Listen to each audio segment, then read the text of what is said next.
November 8th, 2016. I'm 13, sitting on my rug in the living room and placing my supplies on the brown coffee table in front of me.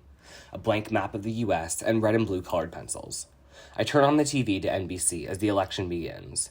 Earlier in the day, in my US history class, my teacher assigned us a seemingly simple task, which I'm excited to complete. Coloring in the states red or blue will depend on which candidate got the respective vote. With a faint giggle, I toss the red pencil onto the couch behind me. I'm not going to need that. As votes start to tally, splashes of red fly across the screen. I flip to other channels to check, and sure enough, the same images are shown. I grab my pencil and begin shading my map, curious about how Trump's ideals could negatively alter society.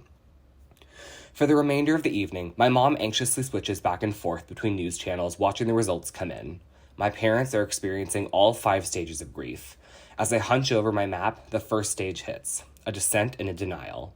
To my knowledge, one comes across this cycle only when they deeply care. At this moment, I recognize my path. It seems as though a whole new world opens up before me, as if this map is the key that unlocks my future. Fast forward, I'm 15. I've been selected for the Leaders for Tomorrow program by the American Jewish Committee. My knowledge of the U.S. government and its connection to other nations such as Israel and Palestine comes into sharper focus.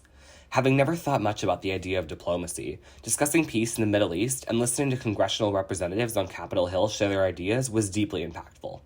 I look back and think how much I appreciated my ideas being valued despite my young age. My fascination with international relations and the role of governments across the globe truly began to blossom on this trip. It's now the present, 4 years after the election.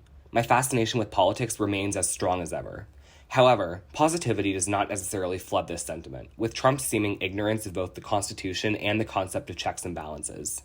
Today's political climate exasperates me, particularly the current administration's concept of nationalism.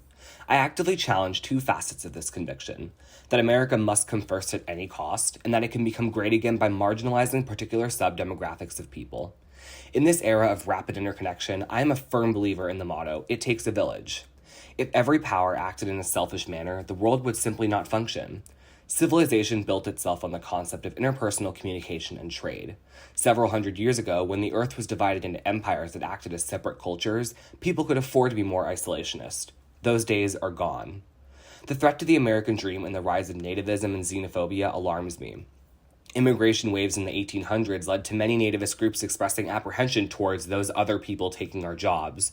And as a political science major, I intend to dismantle such ethnocentric thinking.